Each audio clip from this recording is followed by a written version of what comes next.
কথা বলি না ভিডিওতে। হ্যালো ভিউয়ার্স, চলে এলাম বান্টিস ক্রিয়েশনে আজকে মাধ্যমিক এপিসোড নিয়ে তোমাদের মাঝে। তো যারা আমার এই চ্যানেলের ডেইলি দর্শক তাদেরকে জানাই অনেক স্বাগতম, আর নতুন দর্শকদেরকেও জানাই স্বাগতম। তারা যদি ভিডিও ভালো লাগে আমাদের এই চ্যানেলে, তাহলে এরকম ক্লাস আরও জানার জন্য তোমরা চ্যানেলটিকে সাবস্ক্রাইব করে অল বাটনটি প্রেস করে রাখবে পরবর্তী নোটিফিকেশন পাওয়ার জন্য। আজকে আমি জানাবো হচ্ছে মাধ্যমিকের জীবনবিজ্ঞান থেকে, লাইফ সায়েন্স থেকে একটি টপিক বেছে নিলাম, যা সেকেন্ড ইউনিট টেস্ট থেকে শুরু করে তোমাদের কিন্তু ফাইনাল পরীক্ষায় অবশ্যই কাজে লাগবে। বোর্ড এক্সামে, তোমাদের ওয়েস্ট বেঙ্গল বোর্ড এক্সাম এবং মধ্যশিক্ষা পর্ষদের প্রণীত এই সিলেবাস অনুসারে আমি কিন্তু করে যাচ্ছি ক্লাস। তো তোমরাও আমার সঙ্গে করতে থাকো ক্লাস। আশা করি তোমরা এর থেকে অনেক বেশি উপকার পাবে। আর এই ক্লাসগুলো কিন্তু তোমাদেরকে শুধু স্কুলের পরীক্ষা বা ফাইনাল এক্সামেই শুধু হেল্প করবে না, এই কিন্তু চাকরির স্তর পর্যন্ত কিন্তু সকলকে অনেক সাহায্য করবে। আজকের টপিক হলো মাইক্রো প্রোপাগেশনের নীতি কি। মাইক্রো প্রোপাগেশন কি বললাম? মাইক্রো প্রোপাগেশন বলো, কি বললাম? Micro propagation. হ্যাঁ, তাহলে এই নীতিটি কি সবার আগে চলো এটি জেনে নিই।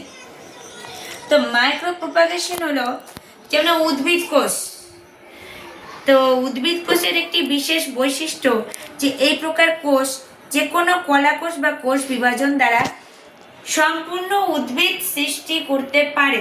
আর কি একে কোষের টোটিপোটেন্সি ধর্ম বলে। কি বলে? টোটিপোটেন্সি ধর্ম। কি বলে? টোটিপোটেন্সি ধর্ম। টোটিপোটেন্সি ধর্ম হ্যাঁ বলে। আচ্ছা, এমনিতে মাইক্রো কথার অর্থ কি? ছোট না বড়? ছোট। তাহলে এখান থেকে মাইক্রো কথার অর্থ তুমি এমনি জানতে পারছো, ছোটখাটো ব্যাপার। অর্থাৎ উদ্ভিদের মূল, কাণ্ড বা পাতার ছোট ছোট টুকরো উপযুক্ত কর্ষণ মাধ্যমে, মানে কালচারাল মিডিয়াম যেগুলো অপচিতি বা এ ধরনের লিকুইড বা যে কোনো রকমের থাকে কি না, তো সেই কালচারাল মিডিয়ামে রেখে বিভাজিত হতে দিলে তা কিন্তু অপত্য উদ্ভিদেরই সৃষ্টি করবে।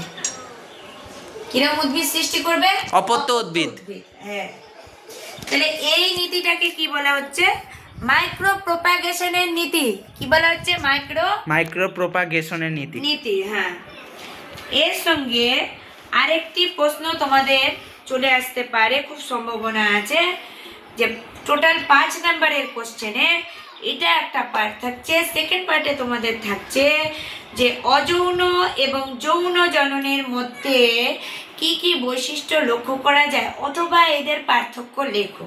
তাহলে তোমাদেরকে বৈশিষ্ট্যের ভিত্তিতে পার্থক্য দেখাতে হতে পারে পরীক্ষাতে। তো কিভাবে তোমরা লিখবে দেখো। প্রথমত 1 নম্বর টপিক আমরা কি হিসেবে নেব? জনিত্রী জীবের সংখ্যা। জনিত্রী জীবের সংখ্যা এটা একটা সাব টপিক। এটা অযৌন জননে থাকে একটি জনিত্রী জীব, ঠিক আছে? আর যৌন জননে কটি থাকে? একটিও থাকতে পারে, দুটিও থাকতে পারে, ঠিক আছে? বুঝতে পারলে? অযৌন জনন হলে পরে একটিই থাকবে, আর যৌন জনন হলে একটি অথবা দুটি।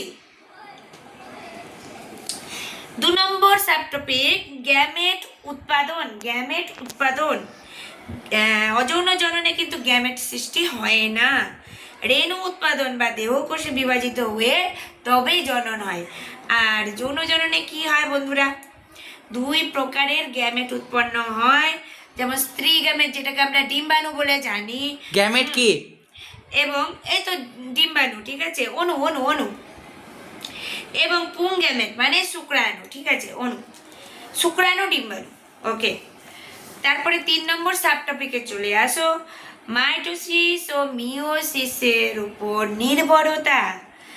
তাহলে অযৌন জননে কিন্তু মাইটোসিস, কিছু ক্ষেত্রে আবার অ্যামাইটোসিসও হয়, ঠিক আছে? আর যৌন জননে কি হয়? মিওসিস পদ্ধতির উপর শুধুমাত্র নির্ভরশীল। এতে মাইটোসিসও দেখা যায় না, অ্যামাইটোসিসও দেখা যায় না, অনলি ফর মিওসিস।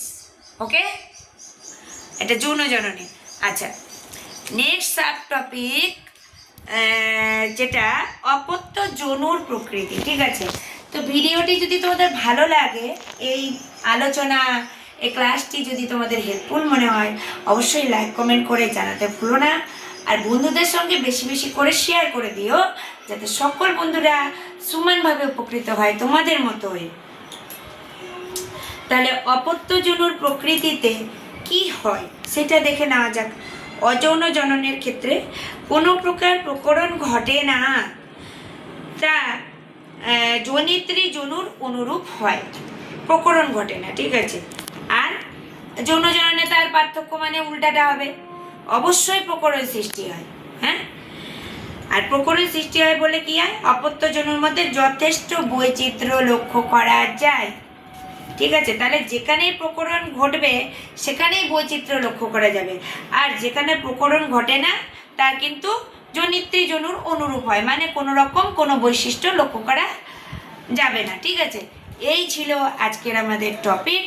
তো আশা করি ভালো লাগলো, তবু জানাবে তোমরা কেমন লাগলো, এরকম ভিডিও আরও চাও কিনা সেটাও কমেন্টে লিখে জানাবে। এবং এর পরবর্তী সমস্ত নতুন নতুন ভিডিও আপডেট পাওয়ার জন্য তোমরা যারা নতুন দর্শক তারা চ্যানেলটিকে সাবস্ক্রাইব করে অল বাটনটি প্রেস করে রাখো। আজকের মতন আমরা এখানে শেষ করছি। সকলকে ভিডিওটি দেখার জন্য জানাই ধন্যবাদ।